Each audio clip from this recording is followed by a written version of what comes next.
Courtney Gaines tonight, and he rocks. And now my computer is going to screw up.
Welcome to another action-packed edition of David Lee Madison's The End of the Night. I, of course, am David Lee Madison, and this right here is the lovely and talented Mr. Joe Ridgely, my co-host, my friend, my companion, my confederate, pals to the end, like meat and potatoes or salt and tomatoes. Oh, what a friend.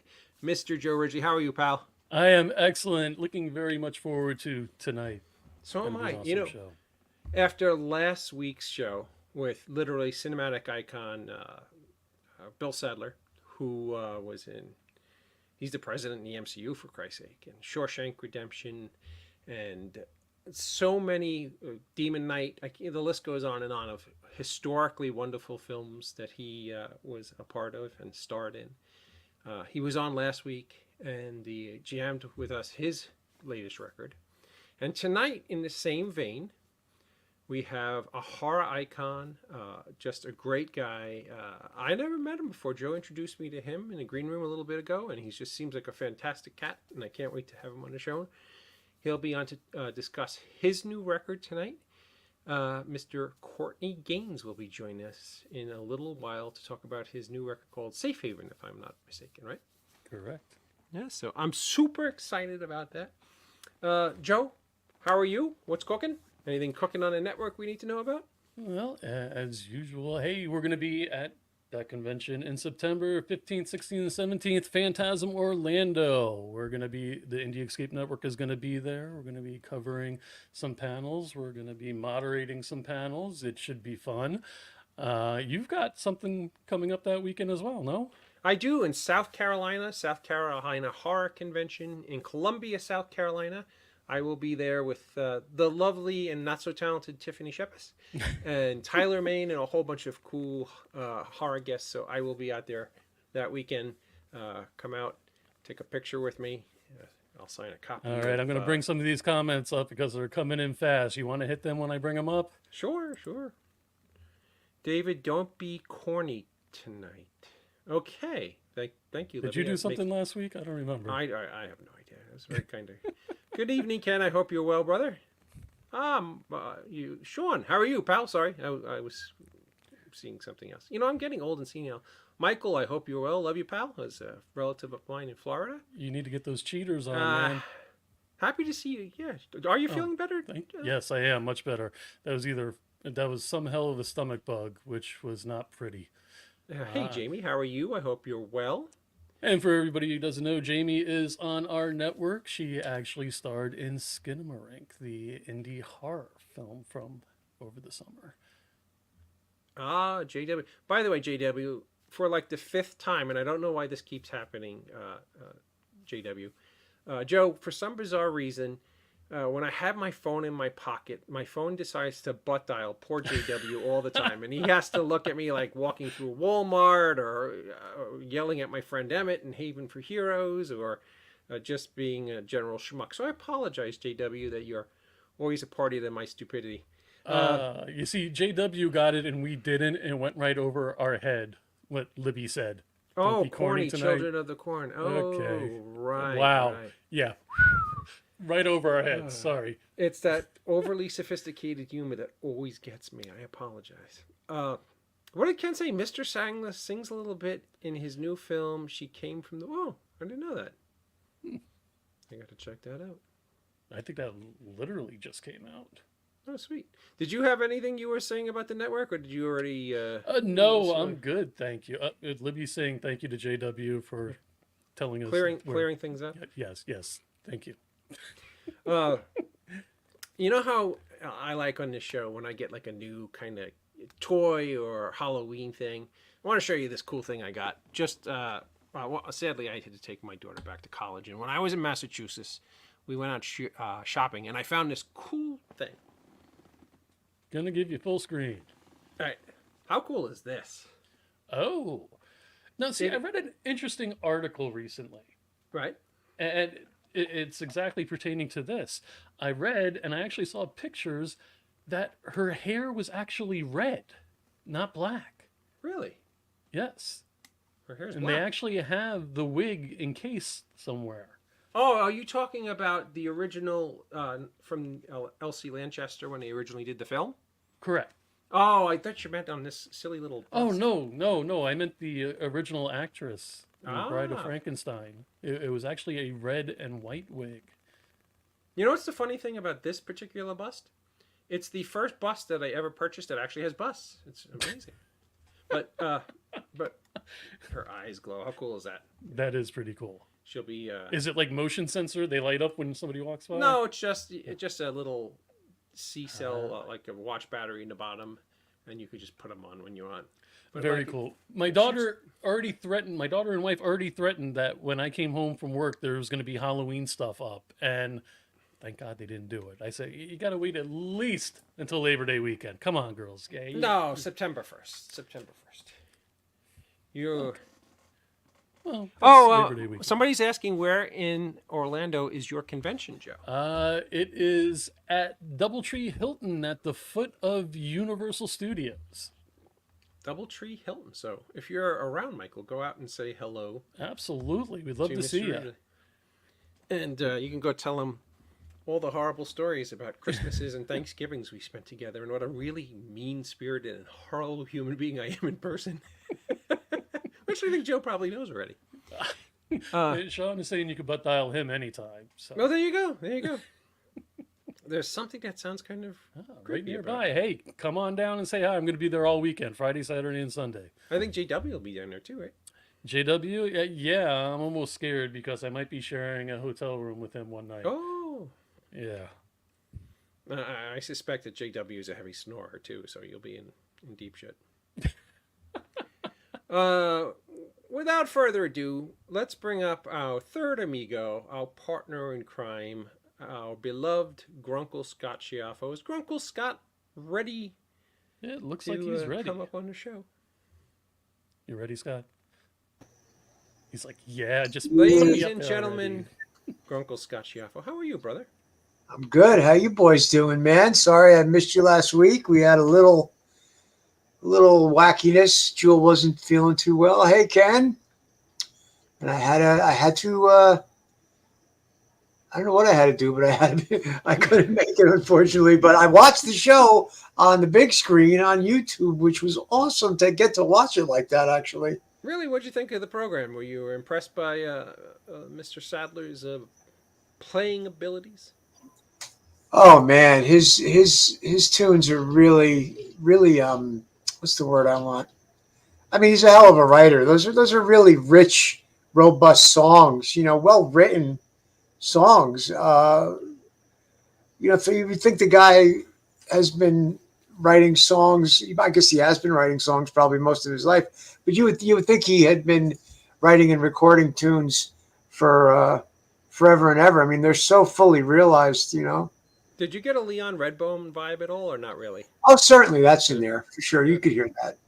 You know what it is? Not to get too technical, but some of the chord progressions he uses and melodically where he goes, you get that sort of sound. There's a sound to Redbone and a couple of other folks in that realm. Tom Waitsy, they do a lot of dominant seventh stuff.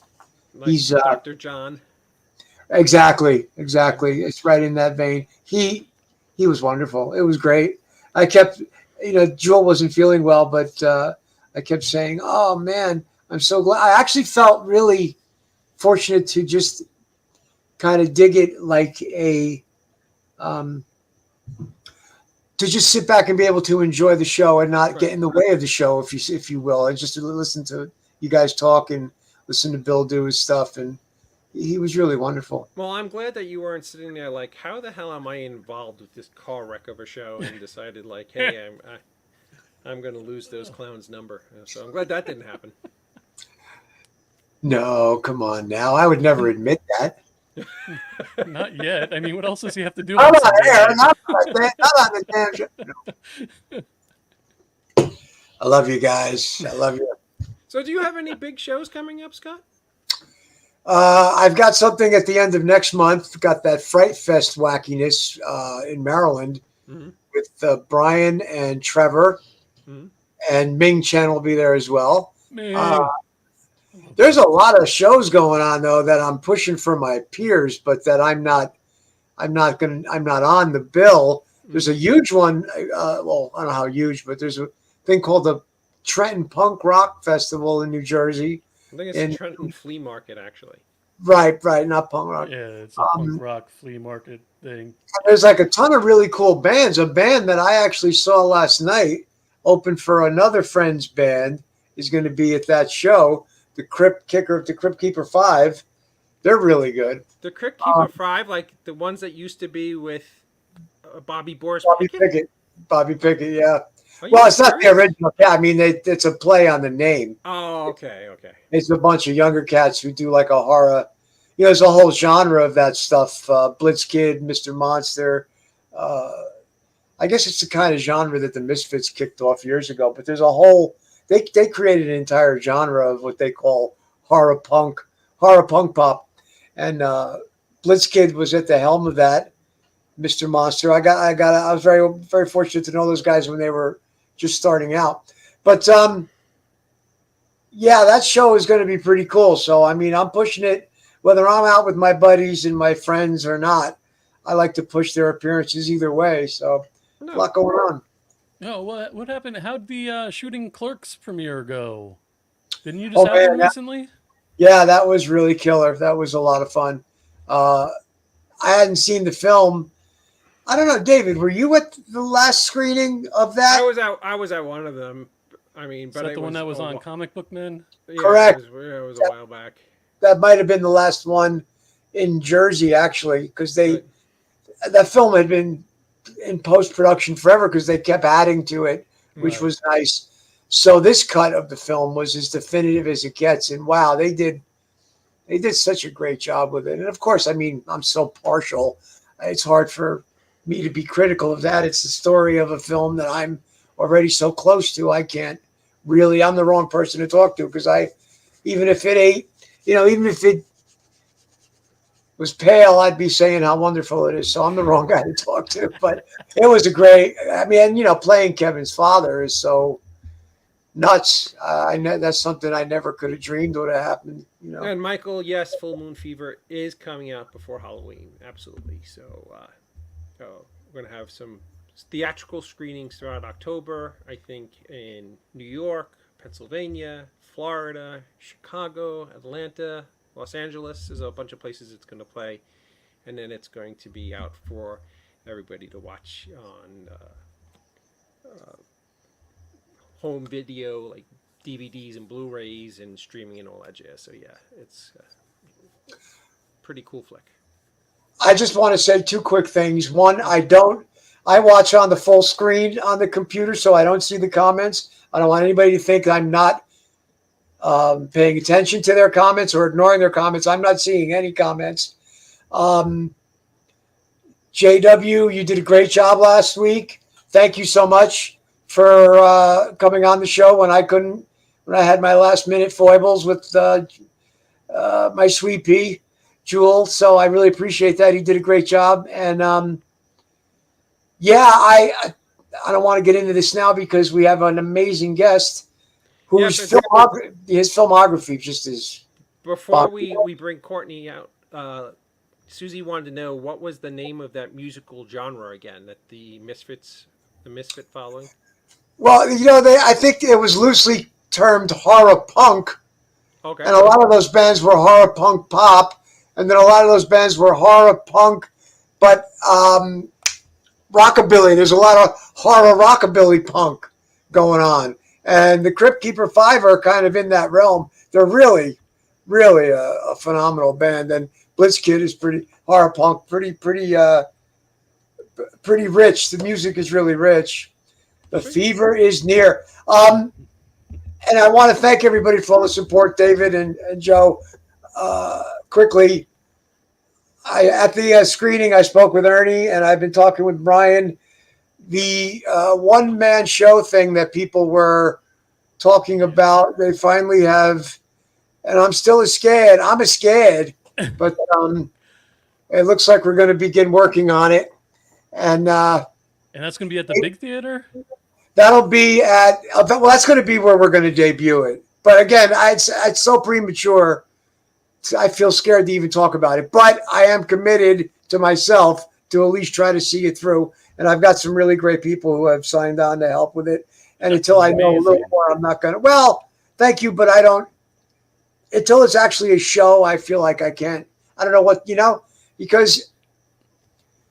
All right, this isn't about me. Let's forget about that. We have any week we could talk about that. Well, I just got to let everybody know. We discussed this probably, I think, 8 months ago, maybe even a year ago, when we had a bunch of the crew from Clerks on, and Brian O'Halloran suggested, hey, you got good stories that people can learn from and value. He's like, why don't we do something with this? And that's where it kind of started, I believe, no?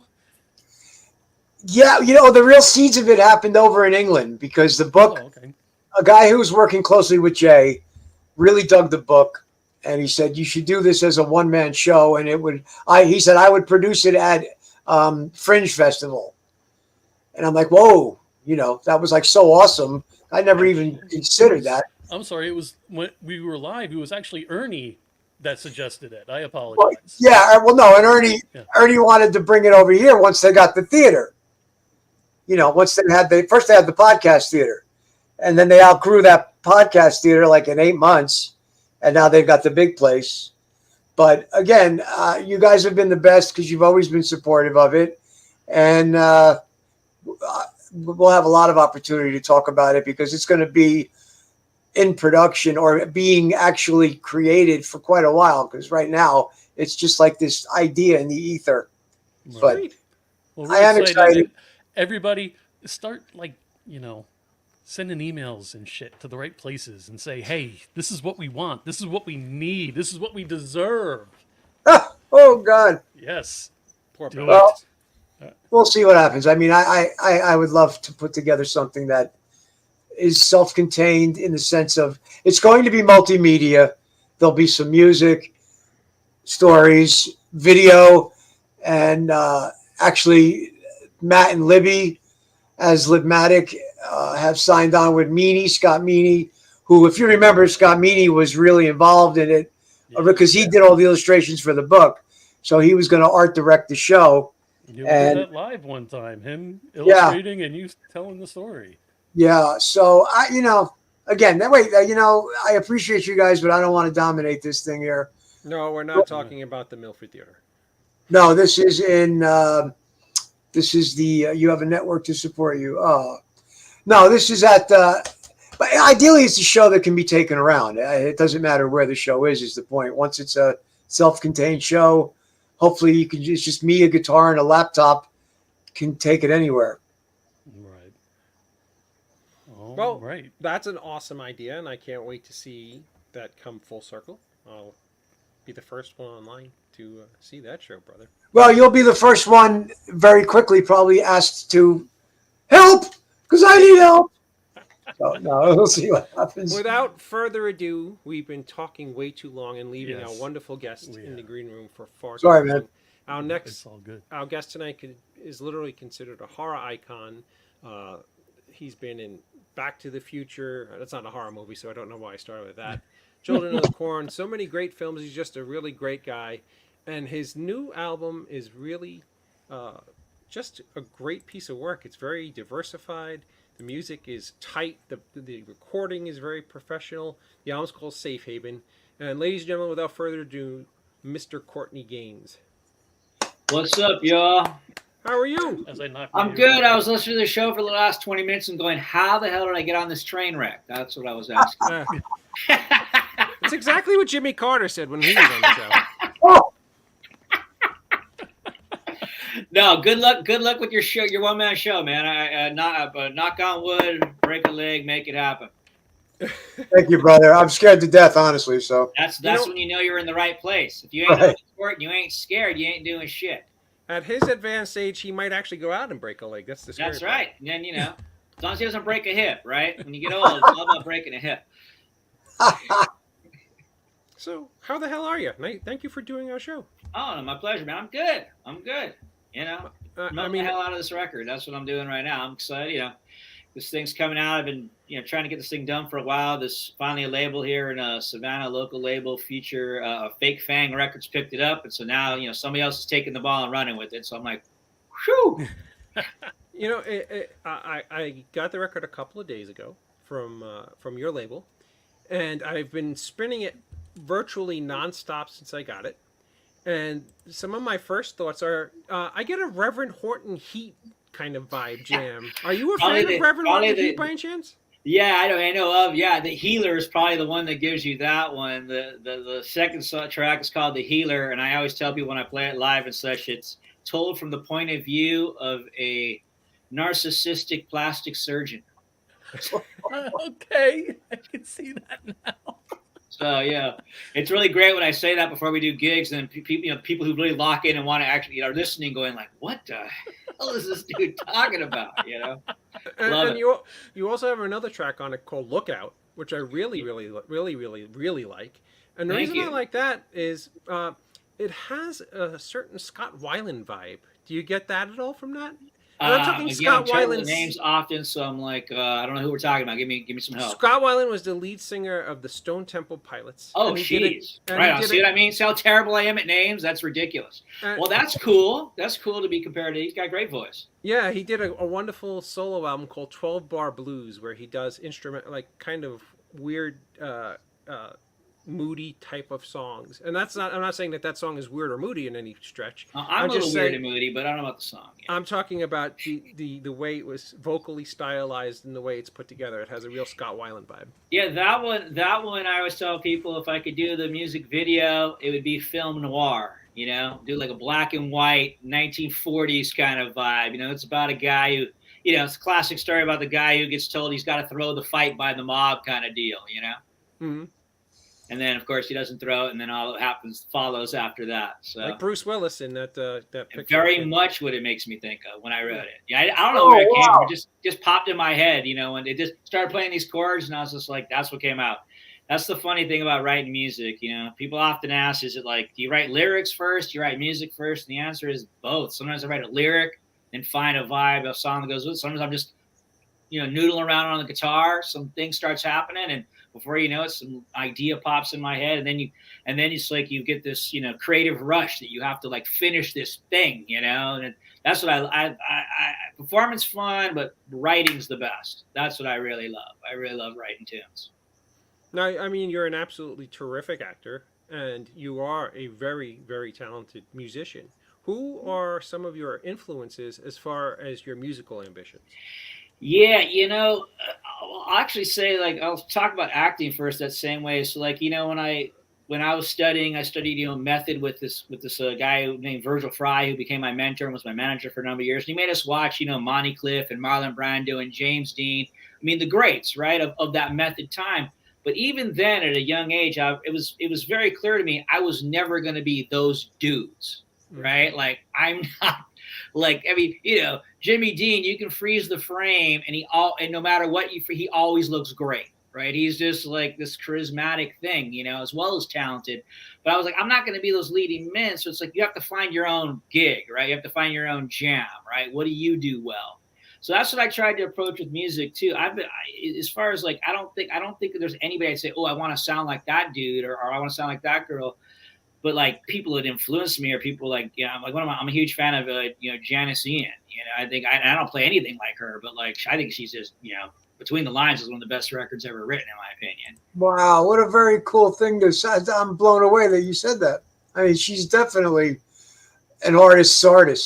Well, for me, you know, when I was a teenager listening to her stuff, I don't feel like anybody else caught the melancholy of my soul like she did. That's all I can say. You know, Wow. that way you feel when you're in your bedroom as a teenager by yourself, feeling lonely. You know, I thought she caught it. You know, so, but you know, I grew up listening to oldies. I grew up in a Chicano neighborhood, so it was a station LA called KRLA. So I grew up, you know, another one of my favorite songs is probably one of my favorite songs, all time favorite songs is Aaron Neville, "Tell It Like It Is." That's I just watched the clip of it again, and it was a live version, and man, I started crying again. It's like that song and his voice, that dude's voice. If I could sing like anybody, it'd be him. But I can't sing like Aaron Neville. You know what I mean? Like that amazing falsetto he goes into and comes out of. It's unbelievable. So it's like there's people I love, but I mean, you know, I had to find what can I do? What can I sound like? Who am I? And it took me a long time to sort of find my vocal voice that, you know, that wasn't trying to sound like anybody else, as it were. Zeppelin, Sabbath, The Doors, all that stuff, you know? I'm going to put all you guys on the spot because it just popped in my head, and I'm extremely curious to hear all of your answers on this. I'll start with you, Courtney. What would you consider the quintessential rock and roll song of all time? If you had to make the Mount Rushmore of rock and roll songs, what would I hate questions like this. First song that you put up? I have a definitive answer. I think there's one definitive rock and roll song that is so far above all others that so I'm curious if you guys have it. I'm just gonna go with Floyd's Dark Side of the Moon. I'm gonna leave it at that. Okay. What about you, Joe? Oh, damn. See, it's a terrible question. What he said. Okay. That sounds good. Well, I was thinking either like Zeppelin or Pink Floyd or, Are we saying one singular song or an album? singular That's what song I'm that you saying. would say is like- that you would quantify as, like, if you were going to create a Mount Rushmore of 4 of the greatest rock and roll songs of all time, what's the first song that comes to your mind? What's the number one song that you would put up there? Oh my God! Yeah, that's. If we're doing Mount Rushmore, then at least we get some other choices with that. But You know what's so funny? I think the definitive best rock song of all time is "Running Scared" by Roy Orbison. I mean, how come I'm not even getting a? Why am I? I know it. Why can't I even think of it? well, then it's probably not the number one rock song if you can't even think of it. No, I'm trying. Give me a little quick melody. Why am I not? Running scared each Oh, yeah. place we go, and it just built. Then all at once she was standing there, and it just continuously builds to a crescendo. It's the only song where he wins the girl at the end. Elvis says he's the greatest rock voice of all time. How about that? Well, he is. I mean, come on. I mean, I get what you're saying about Orbison, and I'm just saying Elvis. yeah. I mean, when you look at the Traveling Wilbury stuff, Yeah. those guys, George Harrison, Tom Petty, Jeff Lynne, and Bob Dylan, and Roy Orbison all convened after one of an award show and pretty much just ad-libbed the first record. And they said that those four cats, those legends, would sit there in awe of Roy Orbison. I mean, you really think about that, that's pretty. I mean, George Harrison was a fucking Beatle. Yeah, I mean, the Beatles actually toured a little bit and opened for him overseas. Oh wow. And McCartney talks about how he had popped onto his van and Orbison was alone in the back just playing and singing, and he was writing Pretty Woman. Oh, Like McCartney was there when Orbison was writing Pretty Woman.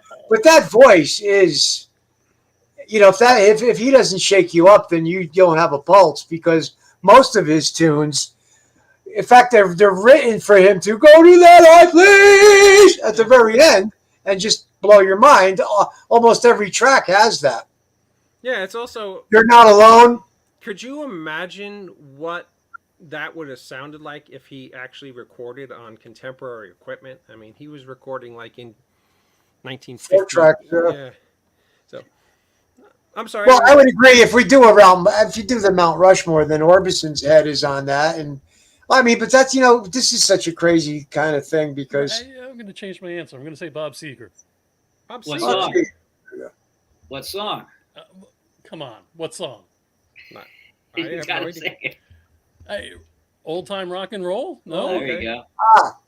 yeah, but see now I could be a ball buster and say, well, listen, I love it all, and I think that's a cool choice. Mm. But that song is basically homage to songs he grew up on. Mm-hmm. That's true. I mean, if we're really gonna strip it down, you got to go back to all the originals, which is all the solo cats. You got Elvis, Jerry Lee Lewis, Little Richard, all these guys, and then they all influenced the Beatles and Stones, Well, and then you get the Beatles and Stones, and then that's where everything comes from, and Dylan, and right. Dylan, Well, look at the scene in Back to the Future. No, it's Chuck Berry. Yeah. Chuck Berry. No, see the can of Chuck worms Berry you would be- opened, man. See the can of worms you opened. And Yeah, the no, I first think- rock and roll song that was actually recorded by a major musician was recorded by Bing Crosby in 1949.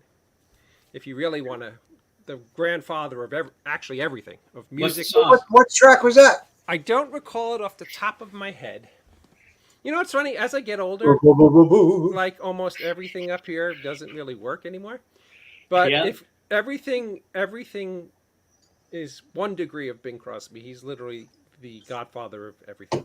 I'm putting. I think I know what I believe me, and I respect what you're saying, and I love Bing, and I think Bing really did set a stage, because if you're going to go down that path, Sinatra was important because Sinatra was the first girls going nuts, throwing panties, and then they did it for Elvis, then the Beatles, and blah blah blah blah. Yeah, But and Frankie. Sinatra always said that he was influenced by Bing Crosby. Well, I don't doubt that. Perry Como, Dean Martin, Nat King Cole. If you really do the lineage, there was a caveman sitting there. Out of this valley, beating some woman with a big old thing. You sure know how to roll. There's a pterodactyl on the on his first 78. Woo! You remember, like, we grew up with the Beatles, and McCartney was just doing Little Richard with that. Woo! That was just Little Richard, but when you're a kid, you think it's the Beatles did that. Wow, they started that. They're just doing their thing. A fan has a strange question, so I don't want to skip. Did you audition for the movie Over the Edge, Courtney? Somebody was asking. Over the Edge. It doesn't ring a bell, but as you said, I'm getting older and I've been at it almost 40 years. There's a lot of things I don't remember auditioning for at this point. You know what? I bet you I understand. I bet you I can get into the head of that person a little bit, because that film was in the same wheelhouse as other films you had done in terms of its vibe. That's a very well sort of heralded film, teenage angst kind of thing. Small kids. River's Edge. Schiaffo's wrong. He doesn't know what he's talking about. I really don't know. Hard bodies and colors. You were in colors. Yes. Yeah.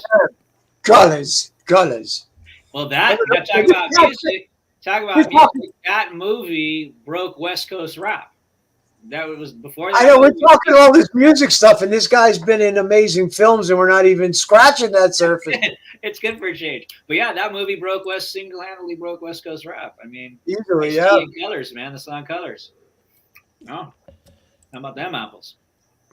So tell me a little bit about. Let's get back to maybe wheel this train wreck of a mess of a show that I. It's a good idea. gathered here. How much more rock and roll?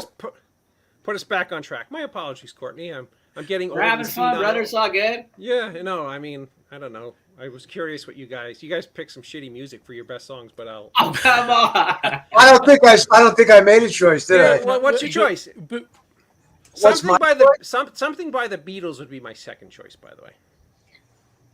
Oh man, again, yeah, we can't. We do have to leave that alone. Let's talk about this man's film career first. No, and I want to know what brought him to music. I gotta say I'm about in the that music same and the field. movies and stuff. My daughter and my wife, their favorite movie in the world right now is Cadillac Records. Have you seen it? Oh, that's basically the story of what we're all talking about here. Correct. So Right. if you guys haven't Cadillac seen Records. I'm writing this down. yes, Cadillac. Oh yeah, you got it. Records. Adam, it's not. Is it Adrian Brody or Yes, Adrian Brody. Adrian Brody? Right. Okay. Basically playing the guy who was like the head of Chess Records, right? Right. Yeah, that's loosely based on Chess Records. Right. I know of it, but I have not seen it. This my daughter, 17-year-old. Oh no, she's 18 now. I'm sorry. Her favorite movie for the past few years, and I was originally shocked that my wife let her watch that movie at 15, 16. But anyway, so yeah, she's first. Did your daughter ever get into Dead Poets Society? No. No, okay. I was just curious. It's like my daughter literally watched that movie for 3 years straight. It was like Good film. it is a good film. All right, we've got a cast member from some of the most iconic films. Yes, but we're talking about his We're damn not music. talking about We're anything. talking about his music tonight, good sir. I want to hear about That's Children of the right. Corn. Malachi. What do you want to hear about, Scott? Malachi. There we go. Get to the one. Jewel was like, "Oh my God, Malachi's on tonight." She was all Okay, flipped out. That's so my how wife. does it feel to scare millions of children in the world on sleepless nights because you and your long freaking red hair freaking screaming at people? And, no. Now, you want to talk about method acting and being a character and working off of charisma and having screen presence. And at a very young age, you did just that. And that's not easy to do. And I'm curious to hear about that whole experience. What was it like? I mean, that had to be, how many films had you done before that? That was it. That was my first film. Really? Wow. Oh my gosh. Oh my gosh. Yeah.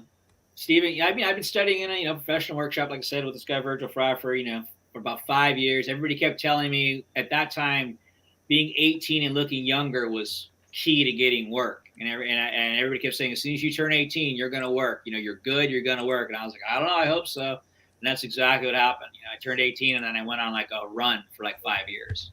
Wow. Yeah. And playing younger than your age because you looked it, but yet you had the Correct. wherewithal and understanding of what, 18 looking 15. Yep. That was in the 80s. That was, if you had a little bit of chops and you were the right age and looked younger. I was right, some of the teen cinema was blowing up. I just caught it at the right place at the right time. But I did have I had better training than most of the young actors that I was going up against. That's just the straight truth, This is why you were asked about Over the Edge, because Over the Edge had Matt Dillon, and young Matt Dillon, before Matt Dillon was Matt Dillon, you know what I mean? Did it take place in high school? And he played a bully. No, well, he did a few of those actually, where he's the bully. At some school, at his own school, shooting a movie, he got discovered and was put in the movie, and that got his career started. He just the people said, "You look great. Want to do this part?" Over the Edge is about it's kind of loosely based on some type of almost gated community where people buy their way into this community, but the youth rebel and go crazy. And I believe, David, you would appreciate this because I'm almost positive that was the first time of Van Halen. Van Halen was brand new, and they used a Van Halen track from Van Halen 1. Wow. And people had never heard anything. That's another thing that blew it off. The soundtrack went through the roof. Is that and I think it might have been, you really got me. They went to an after-school thing where there was a pool table and everything, and a 4-H kind of, I don't know, a pool table. Hey, you know what? And now again, this is not one of our guest films. I'm sorry. Yeah. But I know why they associate you with it. We talk film here. We're talking film. We're talking age. You came out of that pool of folks. Yeah, absolutely. No, that was Holy shit! Children of the Corn was your first film? Yeah, sure. Wow. No. I will tell you though that the Christmas Story people screwed the pooch by not hiring you as Scott Fargus. I'll give you that. You think so? Well, that was the other redheaded guy, or what? Who did the role? Zach Ward.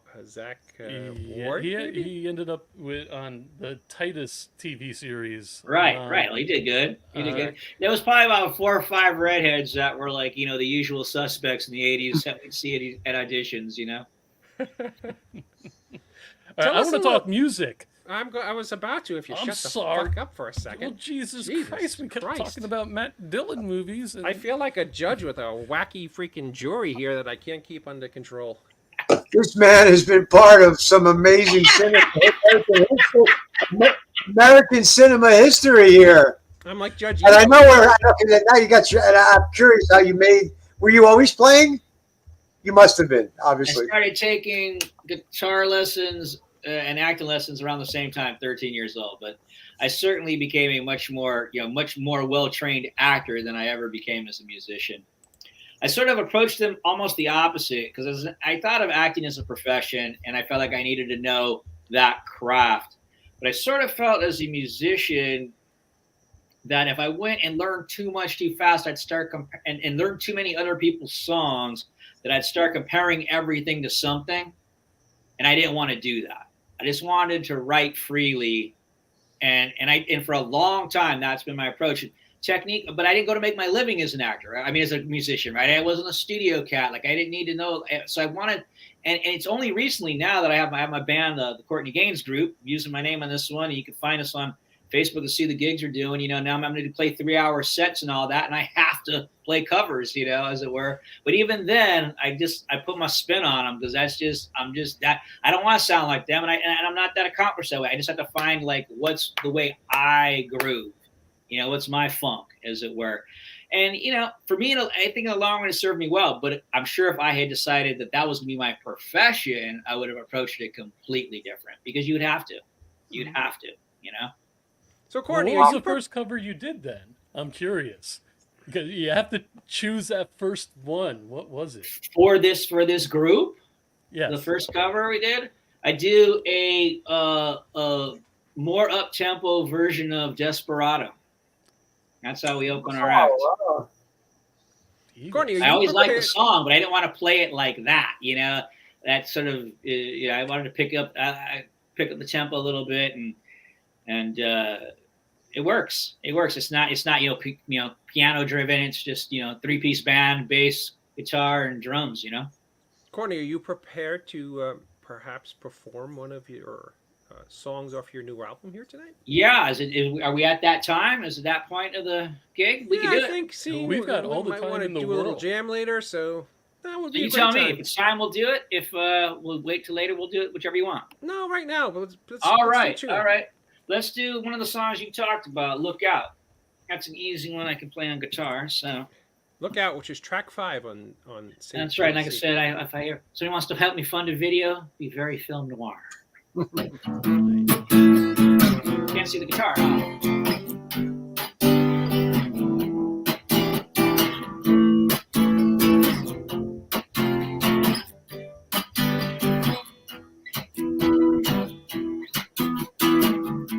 The bigger they come, harder they fall. If you didn't have any bad love, you wouldn't have none at all. The balls in the restaurants who come to your room, they say tonight, not your night. You're going down in the 4th round. You want to save your life. I said, look out, look out.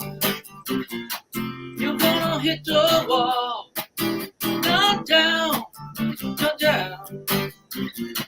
You're gonna take that fall. Couldn't help yourself, you took them out and just on the 2 rounds. Now you're running for the back door. You got to get the hell out of town. The boys are waiting for you. Now you're standing straight down on a 44. They say hop in the backseat, son. So we got to settle this score. I said, look out, look out.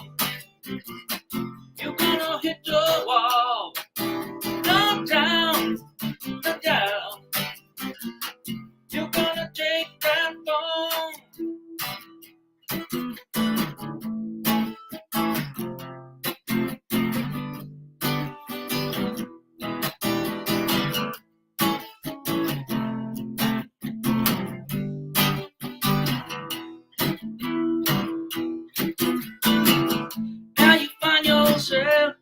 feel with a little shovel in your hand.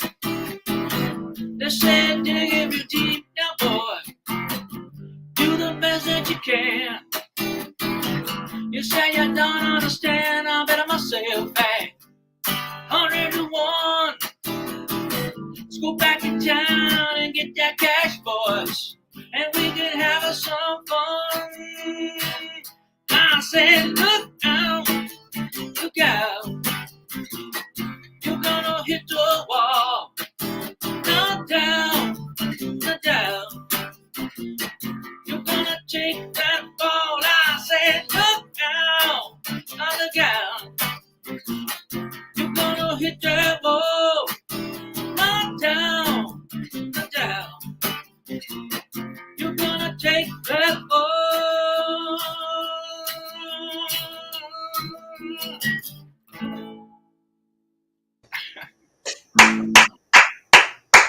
Thank you. Yeah. Thank you. You know what was weird though? Is every time I look up, I see myself playing because you had the. That was weird. I was going back and forth. I was going back and forth. I was like, that's like you're out of body, right? I'm like, there, I'm here. That was fantastic. Nice. Nicely done, man. I love the passion, brother. You just connect and you're in. That's great. That's what it's about. Tell me, I got lost. tell me a little bit about how the first track, Safe Haven, came together, because I think that's a pretty epic song. Sure. So actually, I'll sort of say the whole thing and jump into Save It. So 3 of the songs on there are songs I'd had for a long time that were in a movie called Benny Bliss and the Disciples of Greatness. I did a rock and roll road comedy with an anti-technology bent that came out in 2009, and we were supposed to record those songs, and then it didn't happen. Thank you, John Wayne. Thank you. And so I've had those for a while, and then 3 new songs. So Look Out and Safe Haven and Bills in Space. I think Safe Haven was kind of came, sort of everybody being locked down and everything during the pandemic and being home and just thinking how there were people out there who didn't have a home to go to during such an intense time. And just, it's one of those things we, in some ways we take for granted, but we all really, everything we struggle to do really is just to have a safe place to lay our head at night. Right. And I mean, that's really what all the work we freaking do, right, is just to have a place to lie down and be, be yourself, right, and don't have to worry about nothing else. So I think that's where it came from. But again, that song that's when I decided with this band, this new band, the last band I was in, Ripple Street, I played guitar and did vocals, but I'm not like a shredding lead guitar player. So this time I thought maybe I'll pivot to bass, essentially play rhythm guitar on bass. That's all I'm really doing, right? And get a better guitar player, and especially then we were doing gigs and that's what we did. So when I started picking up bass, that riff was the first really good riff that came to me. And that's what kicked that song off. It just kind of had that song has a little bit of a Motown-y sound to me, a little bit R&B Motown-y kind of groove, which I dig. I think. Wow, what a very cool story about how that came to be, man. That's really awesome. No, it has a totally talk show kind of vibe, and I'm probably the only person on the planet who remembers the band Talk Show. I have a great idea. We're going to get all you cult heroes, you, Courtney, and you, Scott, and the great Kevin Van Henrik, and William Sadler, and Nikki Brendan, and Brian O'Halloran. You guys should all go out and be like a traveling Wilbury type band. You putting it together? You producing this thing? Let's go. I'll produce it. No problem. Okay. Somebody's got to run this train, right? And I have a great name for the band already. Here we go. This is the buildup. Okay. You ready? The Cult. There you go. Wait, it's already been taken. That might have been taken already. My bad. Yeah. But back to Sadler. I know what you're onto. I was going to call it B movie Mother Hucker. There you go. I like but that. So you guys had Sadler on last week, right? What a great guy he is. We did a movie a few years back called Deadly Crush, and low budget film, and we ended up staying in a house together. So it was like, as opposed to just going home at night, we actually hung out a little bit and got to get to know him and stuff, Cool dude. And I mean, I always liked his work, of course, you know. Oh no, but, he's like, a great guy. yeah, great guy. So I'm honored to be the guy that follows Sadler and that he was doing music and I'm doing music. That's Very cool. Courtney, a couple years ago, I did a show at the Great Wild West City in Netcong, New Jersey. It's really an iconic place up here in the Northeast. And Scott Schiaffo, Kevin Van Henrik, Brian O'Halloran, and Nicholas Brendan all jammed together. And Nicholas Brendan did this very, very haunting rendition of "Somewhere Over the Rainbow." Oh wow! And you I love know, it. I'm telling you, there's a market out there for people who would want to come out and see like a super cult. You know what's I've done a few times. It's really fun because I like I said, I really like original material. You know, that's you know, not just for me playing, but also hearing other people's original material. And one of the cool things to do is you get together and like you get like 3-4 people on stage, 5 people, and you do like a round robin. You know, dude does a song, then the next dude does a song. That's really cool. That is very cool. I've enjoyed doing things like that where everybody's playing, taking their shot at original material. You know, it's just a really cool way for people to you connect with each other. But you're there, you're not all playing together, but you're all taking your turn, and each guy's listening to you. You know, you're all. So maybe you can put something like that together, where a bunch of us get together and do because then we can play our songs. We want to play our original material too, right? So no, that well, you know, David is hinting at something I've talked about a few times, which would be great to get a band of folks who are doing the cons, right? Because of whatever films we've been a part of, which we're very fortunate for that. Yeah. But that we're also musicians, and so during the day we're all at our tables. And then at night, there's a show with the band. Which is exactly what we did at Wild West City. Right, right. I mean, I thought that would be like a dream deal, you know, because I tell you, I had such a great time. That was the only time I've ever been at a convention where I got to incorporate music. And, oh, man, it was just so great hopping up on the stage and playing for people who really appreciated it. And again, because they were there for us for a different reason, the expectations, I don't want to say the expectations were low. No, but they are. That's well, yeah, well, they're not expecting like, And, I mean, I already saw you shred. I know you can play, but yeah, most people are not going to expect me to be. Yeah. So the bar is low, which is good because then we. Right. Well, it's funny because I almost was like the opposite story of you.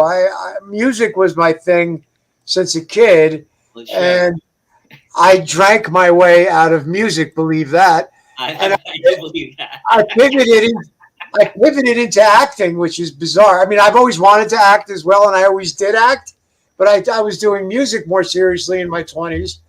I kind of drank my way out of a band I was in, and I said, I'm going to pivot back to acting, and then I got very lucky with the Clerks franchise. Yeah. So I'm kind of like a musician who sometimes acts as opposed to an actor who's a sometimes musician. Right. I talk about this all the time, that, nobody gives, musicians any crap if they act. Like, that's fine. But boy, do musicians give actors crap if they play music, man. Yeah, it's not fair. Yeah, I know what you mean.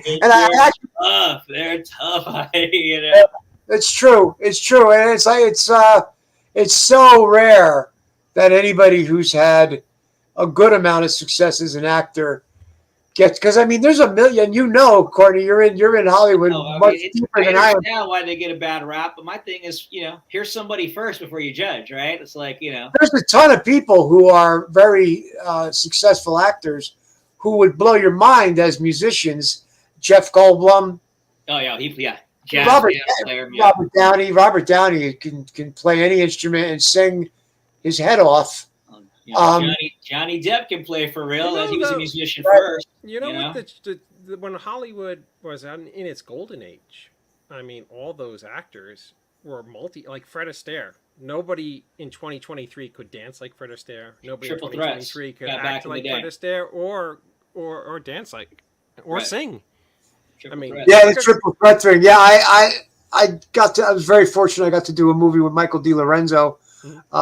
He's a triple threat, and of course he's done it all on a level that's more, I don't want to say modest, because he was a really big star in the 90s on television, but he's been in a million movies.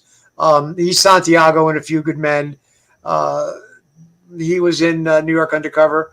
But he's an amazing singer, songwriter, and dancer. He started in Michael Jackson videos as a dancer, and on Fame, he was on Fame.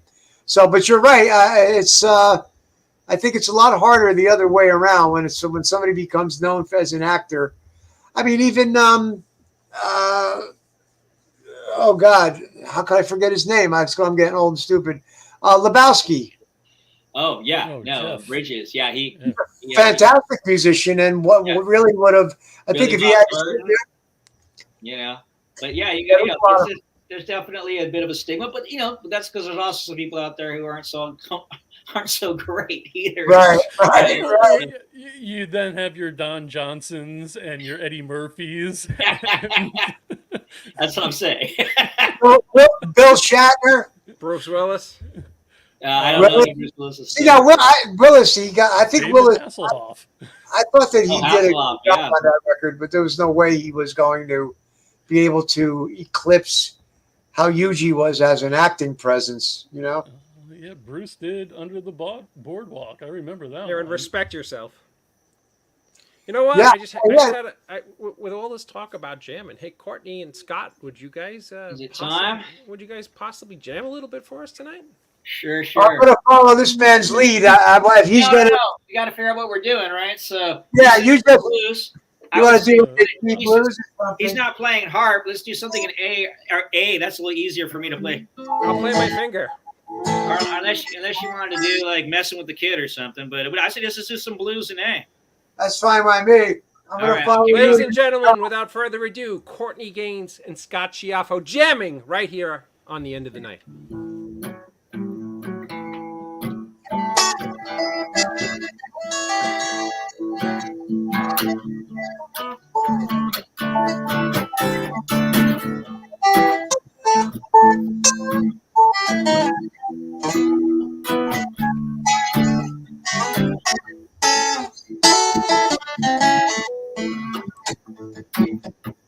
You got to sing, brother. You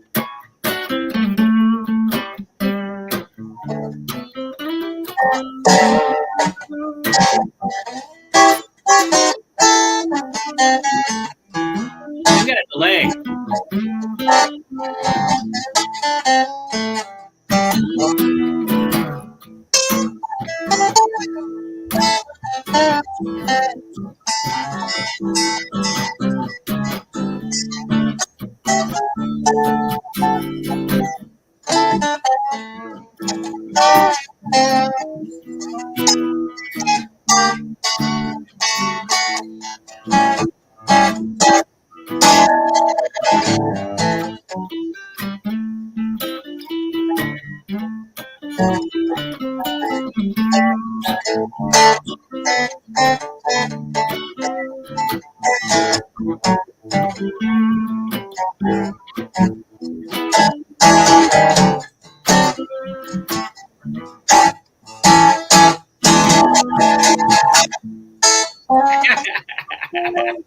How's that?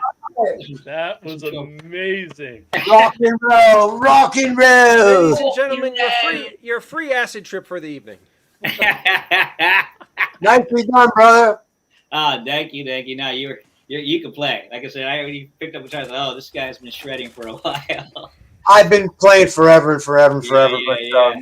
I'm I put a lot more time into the guitar than what you do, which I really respect, which is singing. Thank you, Sean, and thank you, Ken. Thank you. I'm a master at a bicycle horn.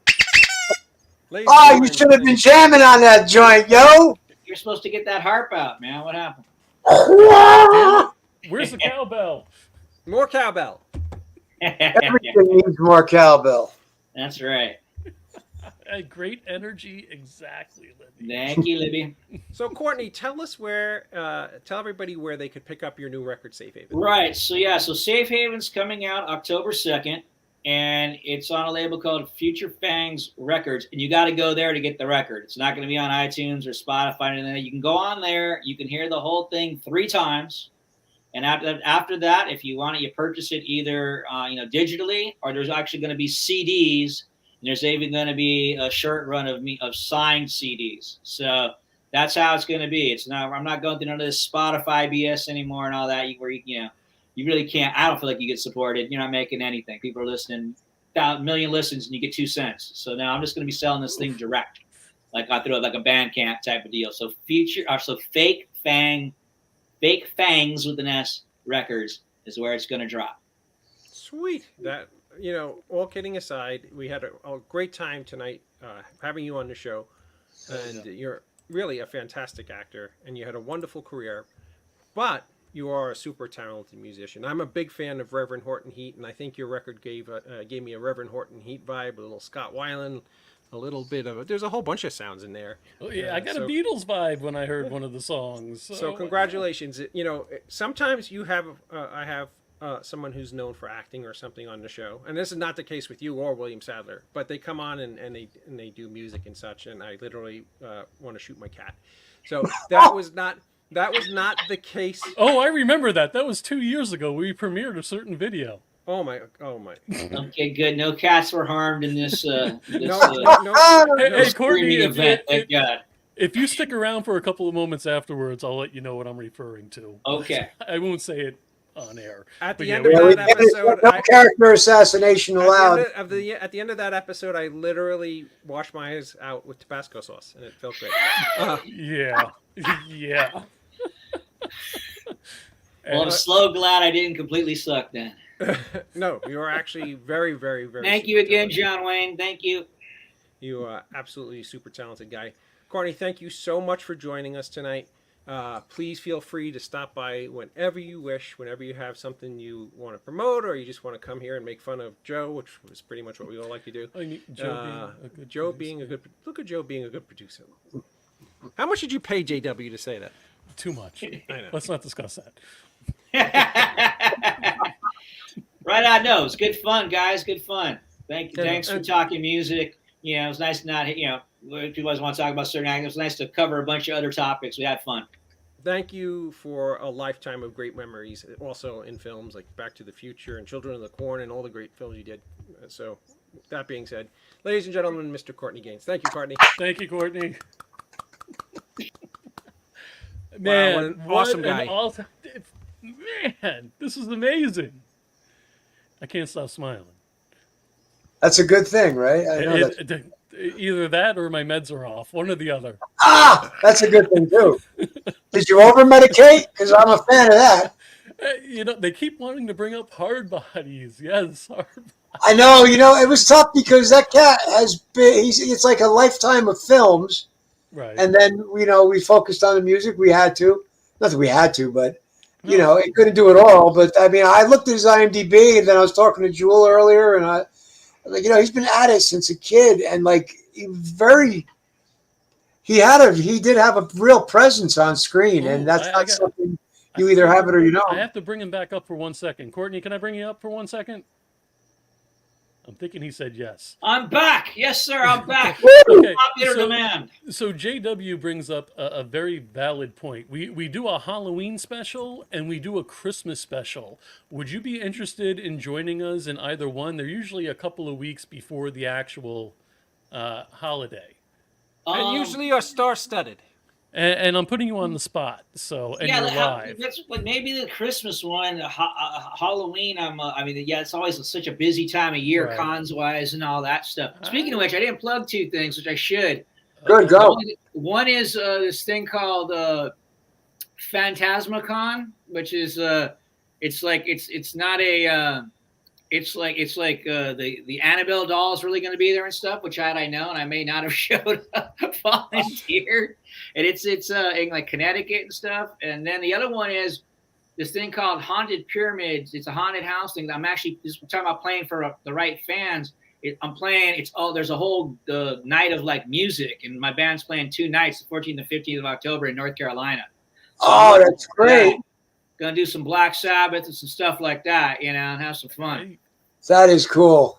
That is cool. But right, so how about the Christmas one? How about that one? Hey, you guys that would be spectacular. I know I'm more of a Halloween dude, but I'm just gonna be on the road. I got a pilot I'm shooting, and I'm just not gonna be around much. Like last Christmas, we had John O'Hurley recite The Night Before Christmas. That was pretty epic. 'Twas the night. Oh yeah, I remember that. And his great Jay Peterman voice.